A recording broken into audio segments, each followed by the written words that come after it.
We're just going to make a start because it is right on 12 o'clock here in Melbourne. And I'd like to welcome all of you who are here in the room, and I'd like to welcome all of the people who are joining us online.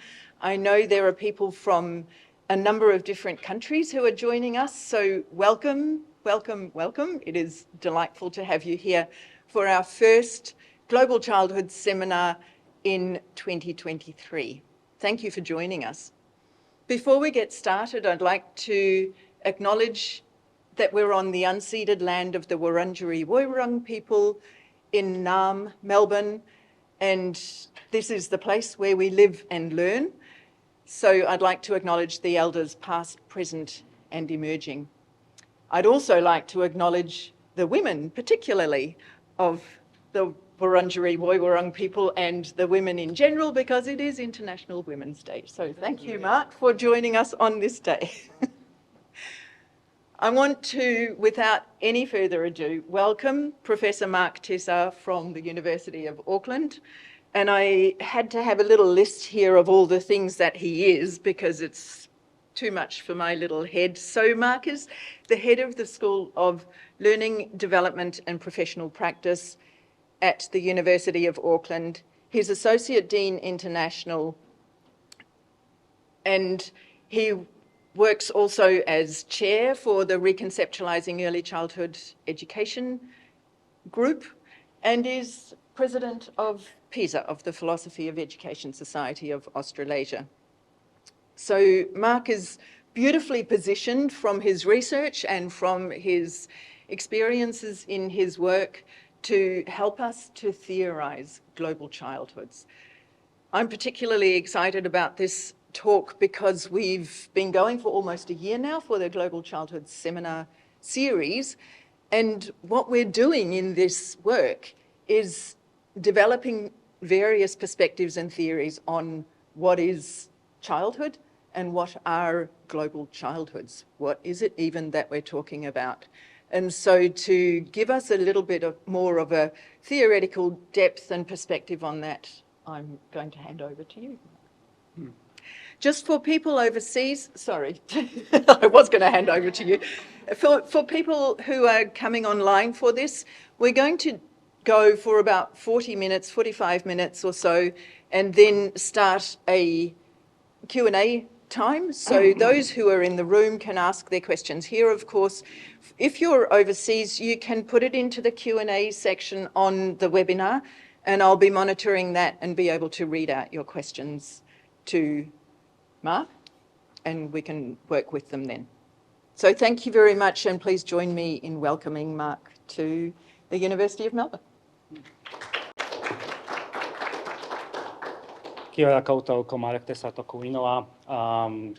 Kia ora and welcome, and thank you so much, Sonia, for that very generous introduction and inviting me here. I have to say that this is the second attempt for me to speak at the seminar series. I was supposed to be the first speaker, as I understand, in March 2020, but for whatever reason, it was just about the time when pandemic happened, and so we pretty much 3 years later, having this conversation and this talk. And what I will try to do in this talk, in following 40 minutes or so, I will try to theorize global childhoods, but I will try to also talk about some of the boundaries or known boundaries of that field, and really trying to understand what actually global childhood is, what actually is happening in this scholarship, what kind of intersections there exist, what kind of traditions there are, what kind of opportunities there are, what actually how did we get here, and sort of where we sort of heading, and what actually the global childhood scholarships overall is. And for that, I would like to start with the overarching understandings that what is global childhood is a very contested idea, and and I'm very grateful for being here and for Professor Nicola Yelland and other sort of team members from the Global Childhood Research Hub of the University of Melbourne are here, because you can see if you look at the scholarship of the scholars who are part of the Global Childhood Research Hub here, it's a very diverse scholarship that's sort of united by some kind of ideas. And part of that is that if you look at what global childhood is, one of the ways how I'm trying to think about it is an interdisciplinary field. And when I say interdisciplinary field, a lot of childhood studies is interdisciplinary, because interdisciplinary means that there are various disciplines that are sort of linked together through particular relationships. But what I'm really interested in is how global childhood is actually transdisciplinary. And the way I sort of conceptualize that for myself, and I know universities go through the process of understanding what interdisciplinary transdisciplinarity is that transdisciplinarity is basically linking it with the field, linking it with, if you like, either with the practice or with the industry. And while the childhood studies traditionally was very much based upon the, yes, scholarship and activism, and yes, linking it with the practice, it was always very much a theoretical exercise coming from the sociology, linked to neurosociology of childhood and childhood studies, while the global childhood is very much linking it with the practice, with what's happening in the field, what's happening in the countries. So it's about those kind of global social, cultural, economic, political, technological, and all the other discourses that sort of shape children's experiences and understanding of the world, and to experiencing and sort of understand who is a child and what is childhood in a global context. It's about children's lives. And that's, I think, I need to sort of really underline that the Global Childhood Scholarship is about children's lives, about and what kind of impacts, what kind of ideologies, what kind of things are happening around the world, and what all the way from environment, neo-capitalism, economy, neoliberalism, knowledge, globalization. All those sort of matters that are impacting on children's lives are part of the examination of the Global Childhood Scholarship. There are also, global childhood is also not restricted to one particular theoretical lens. And I think that's really important because traditionally, and I will talk about it a little bit later on, why are we at the Faculty of Education? Why we're talking about global childhood from an educational perspective rather than from other disciplinary perspective, which sort of links with the transdisciplinary and interdisciplinary argument. But pretty much theoretical perspectives are that currently you can look at are feminist, post-structuralist. There's a common world that I would see as a very specific sort of theoretical perspective and scholarship, post-colonial, post-human. And of course, it's that transdisciplinarity that's happening. So all these kind of fields and disciplines that are part of it, all the way from philosophy to media studies, from development studies and law to history, and even engineering, science, data science, architecture, everything sort of links together to understanding what global childhood is and how it is framed. And the topics that you can find currently being researched or being funded in this field of global childhoods are poverty and child labor, family change, educational experiences and settings, super diversity, refugees and migration, environmental challenges, children's rights, identities, and so on and so forth. And the reason why I'm saying this sort of as a conversation starter about global childhoods and shaping it is because I'm director of Center for Global Childhoods at the University of Auckland, and part of that establishing of that research center and working with different faculties and different members was actually mapping of a field. So part of this talk is about how the field is actually mapped, what actually is happening in the field, what kind of scholarship is being published, and where are we now? And I will try to sort of link it and build an argument why global childhoods actually has a perfect home in education, which is very different if you look at traditional childhood studies, which sort of were transitioning from sociology to anthropology. There's a lot of happening in law, there is some in human geography and so on. But why global childhoods belong to education? Traditional theories, and Sonia sort of asked me to talk about theorizing global childhoods, and I will get there, but I just want to sort of slide through this like really quickly, is that traditional theories of global childhoods are really based upon those kind of four sort of pillars, if you like. So all the way from social constructivism, on one hand, then the chat or cultural historical activity theory on the other hand, that, the children's learn through that participation in those cultural practices and cultural tools and language and technology that shapes them and so on and so forth. The ecological theories of the kind of traditional things, how there are those layers of influences on childhood, all the way to intersectionality, where we're sort of getting closer to how we actually understand traditional child theory. That means that all that kind of race, gender, and socioeconomic status and identities and how they actually intersect to sort of shape those children's global experiences in the world. But this is something where I need to return now back to the first slide, because all of those are sort of, if you look at the way how global childhood scholarship's been shaped in the past, and I would say since 2014 particularly, it's been very much linked more closely to very much post-colonial or decolonizing literature, post-humanism and other sort of links. So those traditional sort of theories that were quite coming from a disciplinary background, so they were coming from sociology or were coming from anthropology, from philosophy, are sort of not anymore relevant because there are these overarching, what they would call approaches or theoretical frames that are much larger than just one disciplinary home. And I think it's really important for the global childhood. And the global childhood scholarship is larger than just one nation state, or it's the same way the theoretical perspectives are much larger than just one disciplinary home. And now you may be getting to the point, which I'm trying to make, is that because education is not a discipline, but it's a field, it's basically a perfect home for it in certain sense, but we will get to that. I want to start by talking about something about pandemic and global childhoods, because I think that how did we get here is that pandemic is what happened, and we in Australia and Melbourne, I mean, we still sort of have a fight over Auckland and Melbourne, which city was locked down for longer. I'm pretty sure it was Auckland, but I hear it's Melbourne when I talk with people here. But what happened, and if you look at the Global Childhood Scholarship especially, and we spend so much time on Zoom and talking with our colleagues all around the world, is that how COVID-19 has really enhanced any kind of inequalities that were happening in a society. That was one of those kind of unintentional or further sort of outcomes of a pandemic, and whether it's an educational, ethnicities or class-based, but also an urban-rural divide, what has happened.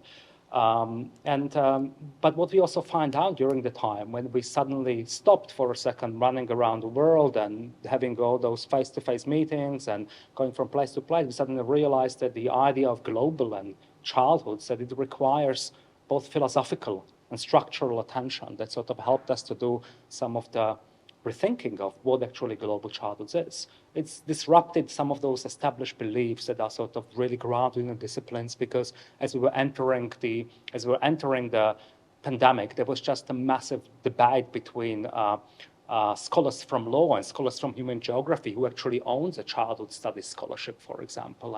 And that has somehow disappeared in that kind of pandemic. And so pandemic is also an opportunity to rethinking. And the whole idea of weaving of those discourses, are we talking about global childhoods and local children, or is it local childhoods and global children?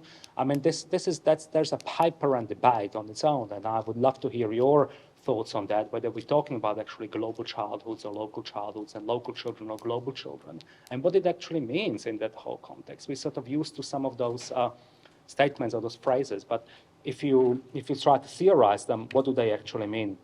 Some of the key lessons that we sort of learned, and I just want to very briefly mention that, is that that one of the ways that technology as part of the which was always running as a part of the global childhood's research sort of stream, and was very much part of the work that was happening, has become sort of heralded as some of the saving or the future of education, of a childhood's education. However, what we have learned, as we all know, is that they do not fix those kind of structural concerns around childhood and children and education. And what it has actually done is it has really unveiled all the inequalities. And part of this talk is, and when I was asked to talk, is not to talk about the project, but to talk about the overall, scholarship and the field.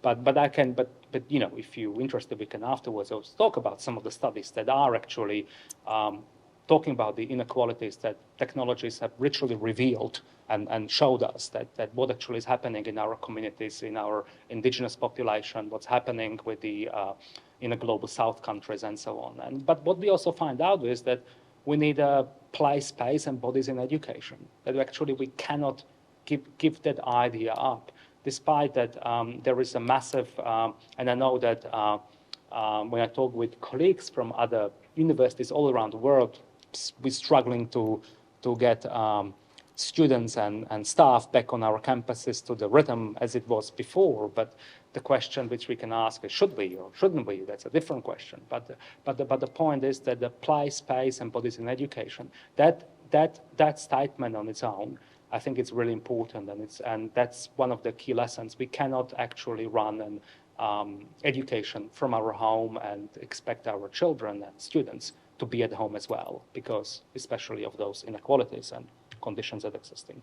The other thing that's really important for Global Childhood Scholarship is that one area that was always disregarded but it's sort of really gaining traction if you look at the literature and the projects that's being funded and they're being run around the world, is parenting. And parenting, and I think one thing that pandemic has sort of taught us, the importance of parenting and the role of the parents in education. I know that we can all sort of relate that. I'm pretty sure it was, and you need to be always careful when you quote someone who is long dead, but I'm sure it was Piaget who said that parents are the first teachers. I'm pretty sure it was in one of his books that he sort of made that argument. I don't know if he said it, but we often say that in education, the parents are the first teachers. But what does it actually mean? We all know during pandemic that parents were the first teachers and they were the only teachers sometimes, and it was actually what was happening. But what it also taught us is that the role of parents and parenting in education, that whole Global Childhood Scholarship has been for far too long disregarded and put sort of as not important either to research, or if it was basically a space towards which you would be dumping sort of knowledge or ideas how to do things and providing guides rather than engage in kind of meaningful partnership. And and pandemic has really taught us that and showed us the importance of parents and parenting. But it also on a larger scale, it talked to us about community involvement. It showed us the role of the state and how state institutions need strong partnership with parents and families. And that's something really important. And that's what we always somehow knew, but that kind of lesson and that lived experience from pandemics became really important. So I want to talk a little bit about where are we now in a Global Childhood Scholarship. And this is currently the work that currently the project that I'm working on is on a theorizing or understanding the idea of childhoods. So that's my current book project that I'm working on. And childhoods, of course, is a plural because there are multiple childhoods. There is not, and the premise of this whole Global Childhood Scholarship that I'm sort of working on is that childhoods are not equal, whether it's in outright New Zealand or it's Australia or worldwide. Childhoods are not equal. But there are also various, what I would say, turns that have happened in the idea of childhood as we're sort of moving on. And so this project is sort of looking at historicizing what actually has been happening. So it's linking the history and philosophy and the research into the idea of childhoods. And it's taking all the way from the conceptions of a savvy childhoods, colonized childhoods, the developmental childhoods, agentic childhoods, post-structural childhoods, gender childhoods, to the institutionalized childhoods as we know it as at the turn of a century, all the way to the other childhoods and that kind of turn to the other indigenous, all the way to post-human childhood. So it's of taking that kind of historical global outlook and looking at the particular narratives and stories and research projects that's been sort of shaping the idea of childhood. What's really important, through that work that I'm doing, and I've been doing it for some time and will be doing it most likely for some time as it sort of goes with all the projects, is that the way when you start sort of historicizing and looking at how did we get here, you get into very interesting scholarly space where you sort of starting to understand how those local threats are really very much intersected with what's happening on a global stage. And I think that we cannot understate the role of the historical experiences of our colleagues and friends in some of the global South countries, and how on the stories that they went through, turning from colonial to post-colonial, as opposed to colonial to sort of some kind of settler states, because there's a massive difference between those two positions. It's absolutely fascinating, and it really helps to sort of put that mosaic of what actually childhoods are into perspective. So that's sort of the premise from which I'm sort of coming to the understanding of what global childhoods are. But if you look at and there are some images from the Global Childhood Research Project we've been doing in Kenya last year in a rural desert area of Kenya, which was absolutely fascinating and great work. And that's one of my doctoral students who's been doing those photographs, is that when we did the research on where are we now on the idea of global childhoods, it's really interesting that the prevalent discourses that's sort of happening in the scholarship is that there is the idea of capable, agentic, and progressive child that's been pretty much established for the global childhood scholarship at the moment.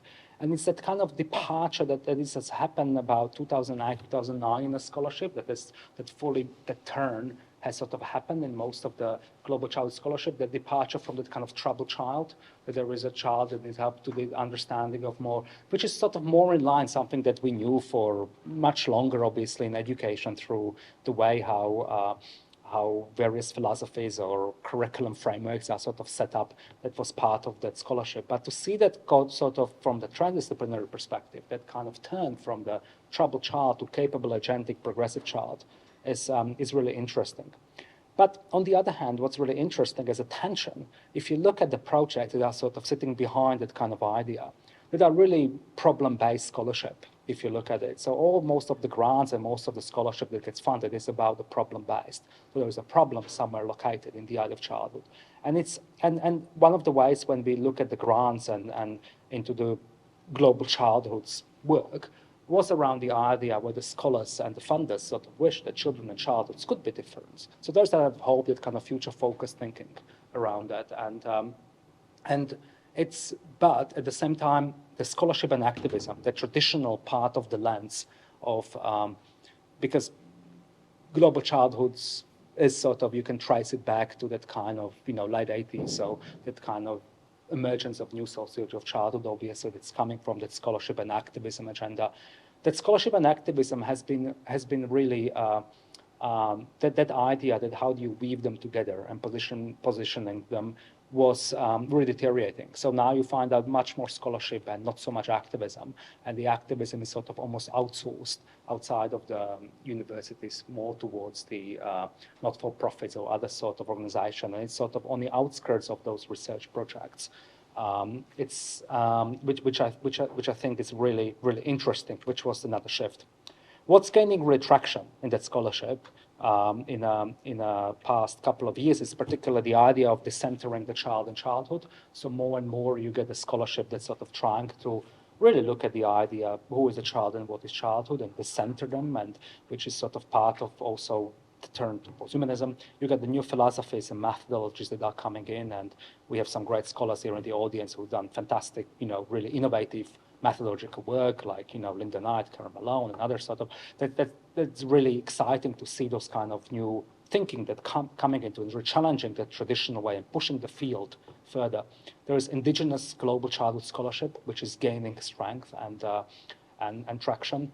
And it's getting traction also in publication, which is very, very exciting. You get more and more, just by looking at the abstracts and titles, you get more decolonizing, post-colonial, you get more indigenous thinking that's not as an afterthought or not as an add-on, but it's right at the center from the outset of the project. It's based upon that scholarship and those philosophies. And the other side of that is that rather than what's gaining traction, which is really interesting, particularly if you look at the idea how we have a problem-based scholarship, is that there is that whole mundane and everyday understanding of childhood. So that kind of fascinations with something that's not that kind of one case exciting, but it's something that's actually is mundane. Every day I'm looking at Professor Carly Smith here, who's done fabulous work on the whole mundane and what it means, what mundane and everyday means actually in early childhood, and that's something really, really exciting, because thinking about that and the scholarship that goes from Scandinavia, particularly Zsuzsa Milay from Finland does a lot of work on that space as well. What mundane and everyday looks. It's really exciting, because it's again, and that scholarship is getting traction in that kind of global childhood space. So we can see how it's being diversified and what kind of different things are getting traction. But I want to talk a little bit about where are we now with respect to Global South Scholarship, which is very interesting, particularly the way that we are positioned. And the way we are positioned, I think this map is really interesting. If you looked at where are we positioned and how we're almost there, but not really, right? In Australia especially, it almost looks like the map of the East Europe during communism, where Czechoslovakia was stuck inside of Germany. Anyway, but the point which I'm trying to make here is that that there is a more research and more attention that's really needed towards the global childhoods, because there is a massive marginalization both in local research agenda and decision making from a Global South scholars. There is an underrepresentations in research projects that are sort of currently running in the Global South countries. It was part of the outcomes that we found out from our work when we look at all the projects that are being run in all the different parts of Asia, Africa, Latin America, and so on. That scholarship was run, funded by the Western scholars, and mostly by Western scholars. Yes, they were partnerships, but those partnerships were often they were not often equal, and I be very careful how I conceptualizing that. And there's not a necessary criticism of Western scholars and scholarship. That's criticism of a system and the funding system and how that kind of ideology of working together happens. But from that, you sort of, and these things are getting much better, with the time, but that goes also to underrepresentation of Global South scholars in the editorial teams and in the work that's happening in the journals and so on. So you can sort of see that kind of you see the number of scholarship that's being published in a Global Child Scholarship from Global South. And you can see how those scholars are underrepresented, or you can see the same scholars, usually those who are Western educated, and they return back, that are sort of represented on those boards, on those teams, and running those projects. And of course, there are issues with resourcing and partnerships and collaborations, because it's a structural problem, the way the grants are funded, the way the Western funders are willing to fund things, and who needs to be PI, and how the money flows. So it's absolutely understandable. And there are often ethical concerns in some of the projects, some of them that I was actually asked being part of some of the investigations of the unequalness and exploitation that sometimes sort of happens of a Global South scholars in particular projects and funding, and which sort of reminds me a little bit of the early days of trying to partner with indigenous scholars and how sort of things happen. So it's sort of almost like I see this similar trajectory almost in that Global Childhood Scholarship. But there is at the same time, with the best intention, I have to say, I think that researchers from the West, including, have the best intentions. There is that kind of fascinations with the Global South and Global South Scholarship. There's certain purity, there's sort of understanding. You often find the disciplines being represented in those countries and such a well, if you go to top university and you go to a Global Childhood research hub or whatever, you may find 7 people. You go to Indonesia and there are 100 of them. They're all excited trying to work on it. So we just talk about different scale and different understanding and different resourcing, and it's absolute fascinations. And everybody who goes to Global South and spends some time there comes enthused and understanding and wants to work. But there is that kind of romanticizing and the exploitation and lack of that kind of ability in that partnership to give up and rethink the Western lens, how we sort of work in that space. And that's a process, that's a criticism of myself and of the field. But at the same time, it's a journey on which we are, and that kind of and challenging the structural things, that how both funding and those relationships, how they can be ethical, how they can be productive, how they can change way how things are. Everybody does that in a different way. For example, when I work with Global South scholars, I'm never the first author, but that's besides the point. That's just one small thing, but there are multiple other things where I failed, as for example, how the funding flows and how you can actually buy out someone from a Global South university when you have a grant. Those things are still sort of quite problematic. But overall, the thing that what I come up with in that kind of research of that scholarship, how it's being published and how it is that the most successful way how I can think of it is, how can Global South scholars succeed as Global South scholars? Because the trouble is that often we expect them to succeed as Western scholars. and how they can but succeed as they're scholars of their own right from the Global South. And I think that there are some really good examples, but there are not that many of them. So moving on to the sort of last sort of part of the talk is where are we now is that intersections of global childhood. So I already talked about that idea of interdisciplinarity and how important that interdisciplinarity is in forming of a childhood studies scholarship. I also talked about how the transdisciplinarity is something that's really important for me, especially when it comes to global childhood studies. That means how that scholarship doesn't stay only as a relationship between disciplines and fields, but how it is actually linked with the practice, with the field, with children, with childhoods, with the actual communities, with the organizations, with things that are happening in the practice. And that's something that I think is very important for global childhoods, that it's really trying to both understand, research, and theorize what's happening in those fields and disciplines in the global childhood scholarship, but also what kind of impact, what kind of idea of well-being is sort of done through that process. We also live in a data and memory obsessed times, and and that's something that's been top of our mind. Both I've done a lot of archival research, and it's one of the best sort of my favorite types of one of the favorite types of research from is spending time in the archive and look at the history and how do you historicize, how do you sort of understand, how did you get here. But at the same time, we live in kind of memory obsessed times where everything is sort of recorded and data being collected, and what we're figuring out that kind of is at the moment that there is just so much data being collected on children, and I emphasize on children, on childhoods in both global north and global south, and that no one is really analyzing. And by the time you finish that, you're collecting new sets of data sets, a new set of data, which is sort of part linking to those kind of grants application and things that are happening. And there is and we know that because in New Zealand we have one archive of data, and there is just so much data that were just untouched. And as the history goes, it's almost like we're collecting data for history, or are we collecting it for now? So that's massive criticism, and part of the things of where the scholarship and activism, that kind of link, is sort of really important, because once you lose track of that activism, then, or that kind of what kind of impact is making, you sort of, are you collecting data for the memory obsessed times, or are you actually collecting data and having an impact on what's happening right now? The couple of other things that I wanted to say was that one, global childhoods is really, and that's where the deep shared agency that's sort of happening is sort of really reconceptualized. We won't have time to get into it, and we have some real experts like Karen Malone here who can talk about it.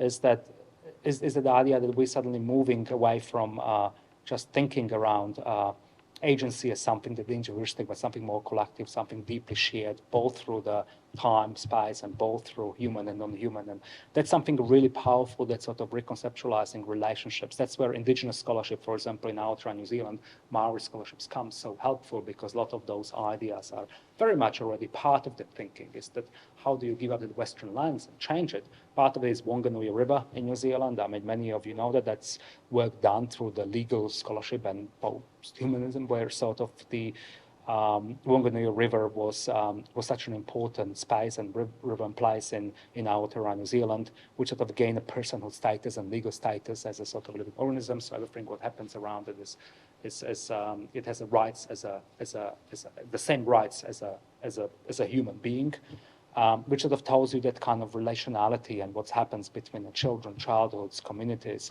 what's happening in that space. And finally, it's a planetary outlook on climate change, and the things that we cannot actually, which is really, really important consideration, but that's that kind of intersection tension with the global childhood scholarships, because traditionally global childhood scholarship was actually based on the idea that you actually go and travel.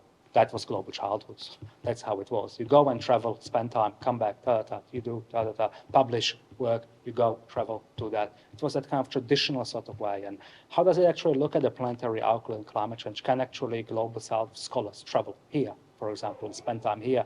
It's a small change, but it's a small change that sort of potentially could happen. Right. So what's actually happening in that kind of way, how we research in global childhood scholarship, is that we are changing researcher subjectivity, sensibility, and ethics through the global child scholarship. But I think that global childhoods as a research area has a massive implications, but it's a massive responsibility for the field. And it's challenging the whole idea of a knowledge production that's happening. Do we need to turn every stone? Do we need to know everything? Do we need to make those discoveries? I mean, we are in Antipodes. Part of the story of Antipodes was that you find a map, there is a blank space, you need to go there and reveal it, discover it, put your map, put your every, you see the moon, you go to the moon, you see this, you go there, because it's part of the adventure, that kind of male thing as well, go and explore and find and do we need to know that in the kind of knowledge production about the global childhoods, or can actually you do and work with someone and leave some of the knowledge untouched? And that's both children's knowledges and other sort of global south knowledges. And part of the global childhoods, and this is part of the tensions about global childhoods, and I think tension that I think Professor Nicola Yelland and colleagues here at the Hub can talk about quite a lot, and I would be interested in their comments on that. How do you reconcile the global childhoods and early childhood? Because of course, global childhood is a much larger space, and we're talking about especially if you look at the Convention on the Rights of a Child, or overall, is it under 18? But at the same time, very much early childhood or early years is sort of pushing the boundaries. So where do you stop? How do you see that kind of relationship between early years but the reason why it's focused on early years, because it is early years that are the most marginalized and visible in the research, and well, not here, but everywhere else, and how that kind of research, how do we reconcile the whole idea of research with and on children, which I found absolutely fascinating. I just, as a sort of sidetrack, I just went through the funding round to fund my research center, and one of them on Monday, and we got funding, so it's very exciting to become a university research center. But it's sort of at the same time, it's one of the questions they were asking me, so how do you reconcile the idea, you have a child at the center, the idea between research on and with the child, that how do you plan to do it? And that kind of idea that there are like boundary between research on and research with, there are philosophical concepts that sort of exist, and it's about, you do research, of course you always do research on children, with children. It's not like two separate things, but often if you look at the textbooks or any kind of presentation, sort of, yes, we're moving from research on to research with to research by. Well, it's not like that. It's everything at the same time. And that's part of that kind of story, to be sort of also realistic. And all what you need to do is to global South countries and talk about how do you do research with and on children at the same time. It's part of the thing that once you give up on some of the Western knowledge that this is how it is, you suddenly see how it's actually happening in that community, and you start to understand that research on children is actually not as bad as it may be seen. Of course, you do research on children, but with children. It's actually really, really exciting what can happen in that space. And there is that stronger international partnerships driven by local knowledges. And the local knowledges are important. I particularly, it's really important now to New Zealand, where I'm coming from, but also in other sort of places like in Indonesia or Kenya or Sweden, when we were doing most recently research projects, is that those partnerships driven by local communities and local knowledges must be at the forefront of constructing any kind of that global childhoods project, which sort of goes back to that original questions. Is it global childhoods, local childhoods, or global children, local children, and so on.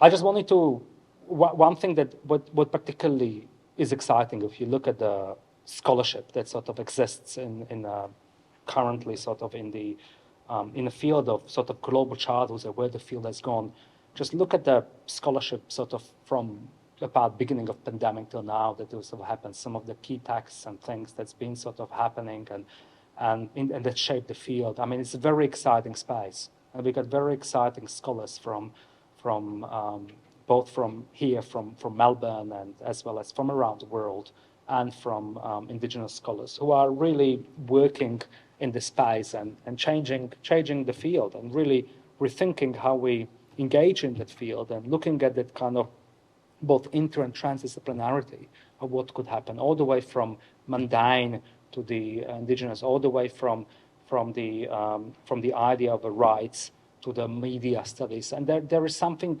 extremely exciting about that we are rewriting that global childhood scholarship as we go. And there is that kind of idea that we have given up. And if you look at the literature that has happened, and it was part of the argument also for us establishing research center, is that it's moving away from that kind of traditional knowledge production of a research to this kind of knowledge cultures.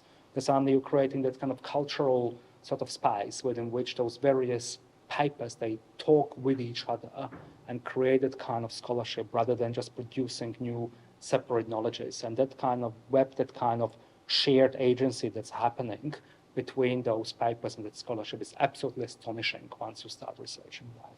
And I'm very grateful to all the scholars who've done all the fantastic work, many of whom are here in the room today. But where are we now really connecting all the global childhood scholarships? I mean, what realistically, I mean, you may be wondering now, that where are we now? So if you look at the globe, we have thanks to, here we are at the University of Melbourne. Thanks to Melbourne, we have a Journal of Global Studies of Childhood. There is a Handbook of Global Childhood, so key sort of achievements driven by Professor Nicola Yelland, and that kind of scholarship stemming from education. I have to underline it. And we have institutes and centers. So we have currently 3 global childhoods research. All of them are called it different. There's a global childhood network in Gothenburg University in Sweden. There is here in Melbourne, there's a Global Childhoods Research Hub. There's a Centre for Global Childhoods in New Zealand. So all different names, but pretty much the similar sort of idea behind them, similar set of funding streams behind them, similar set of goals, but at the same time, very localized and based sort of scholarship and the way they sort of work. But there is that, and there is that opportunity to really develop a network. There is also pedagogical collaborations like the CoLab projects that we're working on, where institutions from Global South and Global North get together and talk about the idea of identities and intercultural learning and so on. So there are various ways how the global childhoods are connected. And the last slide, just to is about the idea of so what's the future of global childhoods? Where are we actually heading? There is a clear departure from the traditional philosophical approaches that we had. That means romantic, pure, and evil childhood, kind of Hobbes, Rousseau, Locke sort of triangle, and how they sort of thought about the child and children. It's been part of the global childhood scholarships all the way up to 2009, but that sort of has disappeared. What's really is heading towards the future is that how do we demarginalize all children in the scholarship, which is basically the part of the key roles of those research centers and those research projects. How do you move from child being studied to child studies? Some of the great example of Scandinavia is all those beautiful Temabarn or child studies like at Linköping University and so on. We have the whole departments focused on child studies rather than child being studied. How do you make, say, innovative philosophies, methodologies, and pedagogies part of the journey, because there are that kind of transdisciplinarity. And why home in education, all those research centers and institutes and global childhood scholarship in education? Well, part of the argument I try to run in this talk is that it is education because education is a field. And one thing as a field what we're really good at is to really looking at other disciplines and bringing them in and bringing those disciplines into education. Because education is very porous and education is really everywhere. And how do you define education? And when global childhoods could never be part of anthropology, sociology, or other sort of disciplines, they have strict and clear disciplinary boundaries. And that sort of very clearly define what we do and what we don't do. In education, our strength is that our boundaries are porous. Our strength is that we are open to this scholarship to come in and to utilize it.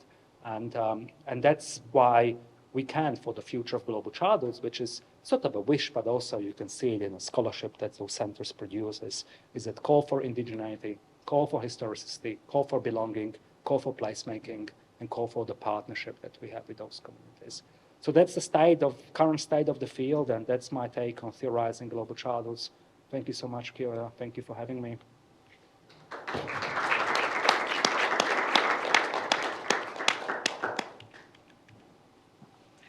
Thank you so much, Mark.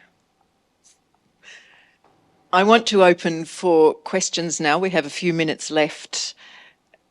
Is there anybody in the room who has questions for Mark? Or comments? Or comments or feedback? Hopefully it's a discussion. Yes, we do need to speak on the microphone.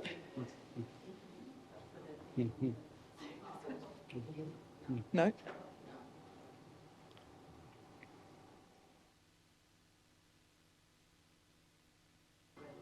There is one online, which I might go to in the meantime, Nicola. So, no, there are multiple online now. So, first of all, where is Te Moana Nui a Kiwa, the Pacific Ocean, in context of the Global South scholarship? It's missing from the map, yet such a large part of the world, both north and south of the equator. It's a very good question. And the map was just an illustration. Of course, it's not missing from a map. But it's a good reminder that whenever I think it's a good reminder that it's that idea of maps. When you do a map, you always omit something. I mean, it's an yeah. Okay, yep. The next point here online is just a huge big thank you to Mark. I think that echoes all of us. And another question about PowerPoint slides. So I do just want to mention that this is being recorded to everybody, so we're going to be putting it up online as well. The slides and the video. Shall I go now? I'm still not Yes, looking. yes, please. Is it still? Nicola. I feel like I need to sing a song and you don't want to hear me sing a song. Thanks, Marek. That was really interesting. And you sort of encapsulated all the thinking we've been doing I've been doing anyway since 2010. And it's just so ethereal in many ways. But I particularly want to pick up on the thing about childhoods and also why education. Yeah. And what we were conscious of here in our faculty in terms of the early childhood studies academic group was we didn't want our global childhoods to be seen as early childhood. Yeah. I mean, it's hard enough getting away from early childhood being considered as birth to 5, and we're birth to 8, let alone, and we started off birth to 18. And then when we had a workshop on Monday, we were talking with a colleague in another part of our faculty who is interested in youth, and she was saying youth is conceptualized as 14 to 24, and they're thinking of moving that to 14 to 28. And then our starting point was birth to 18, because in most places when you're 18 you legally become an adult. But that whole idea of multiple childhoods, why education, intersecting with other disciplines, especially anthropology, ethnography and human geographers, but then wanting to go to the more traditional disciplines as well is important to us. And we're just still grappling with all these things because the topics are just so, what we like about it is that the topics blur at the edges. They're not in boxes, yet at the same time you have to contain things in order to work with them. And we very much come from that perspective of working with children, which resonates with what you're saying, that's important to us. And when we went to Gothenburg last year, it's very much important to them as well. So I think that in terms of what you were saying about why education, why childhoods, and then there's all the dilemmas, like we talk about childhoods, and you've mentioned decentering the child. That's so important to us. Human stuff. We don't want to center the child, but here we are with a research hub called Global Childhoods. So it seems like a paradox. So all these things are like up in the air, like, well, maybe like stars sort of glittering around, or maybe like planets. But they're all things that bring challenges and dilemma to our work, which shouldn't stop us. But a lot of the stuff that we are doing, I like your first slide in terms of the theoretical perspectives. That's what distinguishes us. Sorry, that's what distinguishes us. Yeah. And the transdisciplinarity or the interdisciplinarity. Yeah. And so I just want to say thank you, because I've got made some notes from today, because I've got to follow up on a meeting we had on Monday. So you've helped to clarify some of those things. But the other thing is that we're in a constant state of movement and action and dynamic. You can't walk out of a global childhood sort of meeting and think, yep, got that sussed, which is a good thing, because it keeps us active. Yeah.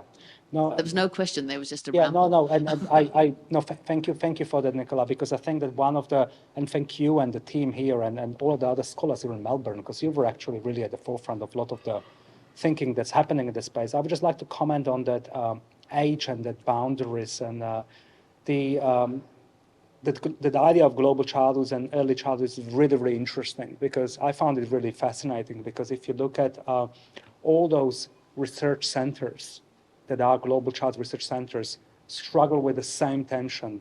They're all located in education, and therefore they really struggle to attract the funding that otherwise you would get if you would be part of different discipline.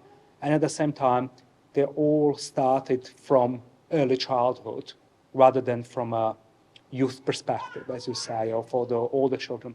And I think that tension is going to always be there.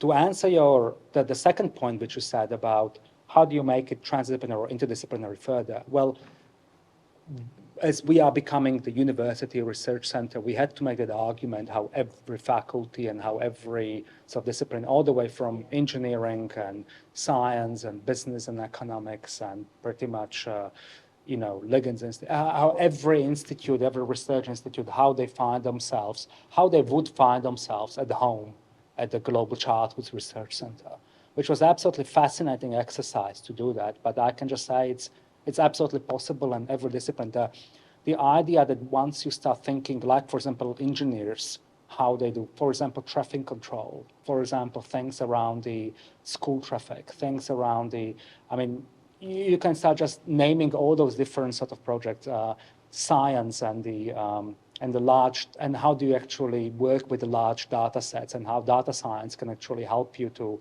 really distill some of the ideas that we sort of have around children and childhood. So it's absolutely fascinating, and I think there is a lot of work and a lot of potential. Why education is part of the work and part of the question that I'm being often asked. Why is global childhood part of education? Isn't education training teachers? So that's sort of part of the story. Sonia. That links really well to one of the questions that's here online, and I'm trying to kind of filter through. Many of them are huge thanks, but one of them asks, what actually do you mean by field? Yeah, it's a good question. When you talk about education field. Yeah. So it's I think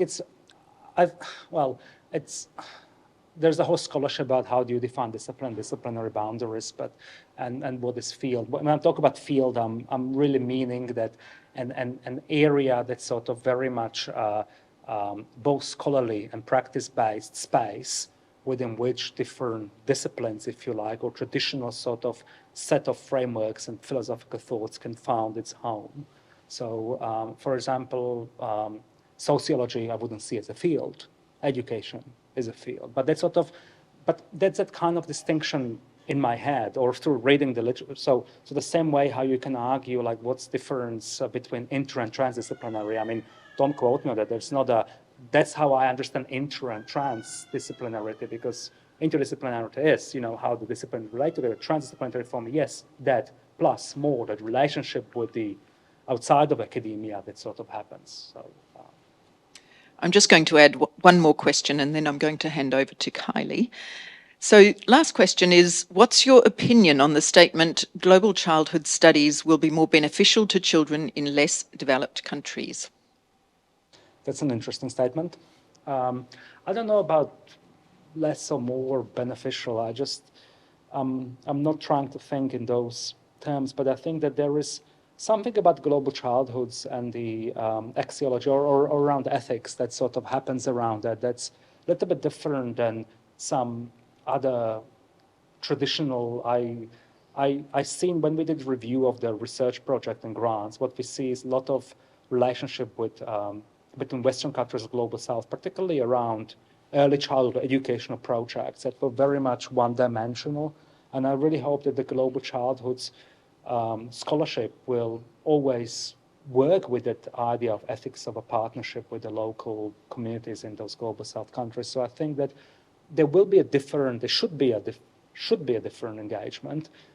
Will there be a different engagement? It's about the pressure of us as a community. I mean, it's about us. I mean, we formed field, so to speak, right? So it's actually us. So how do we act? How do we utilize that funding? What kind of relationships we build? What kind of interactions we have? That's what will determine whether it will be or will be not beneficial. But don't blame the theory.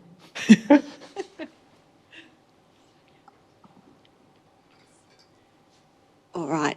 Thank you. I get to thank Mark, and as always, it's amazing to listen to you raise questions, theorise, think, and offer some alternative or some different ways to understand the world within childhoods, but also within the world more generally.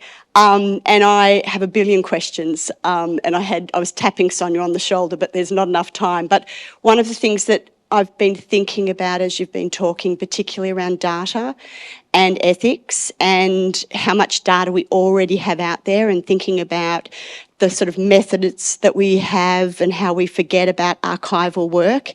And it connects to also the urgency to think about partnerships, ethical engagement with Global South, and thinking about how oral histories and oral data, if you like, and how we think about working with people that might have really important or do have really important data, but it's not written text in an archive. So, but I look forward to further conversations, and again, really want to thank Mark for being here and also actually asking us some difficult questions in lots of ways. And so we hope that everyone has come away with at least one question, but I'm sure there's a billion. And we want to thank everybody who's come in online and also everybody who is here. But thank you, Mark, and we really appreciate everything that you've shared with us. Thank you very much.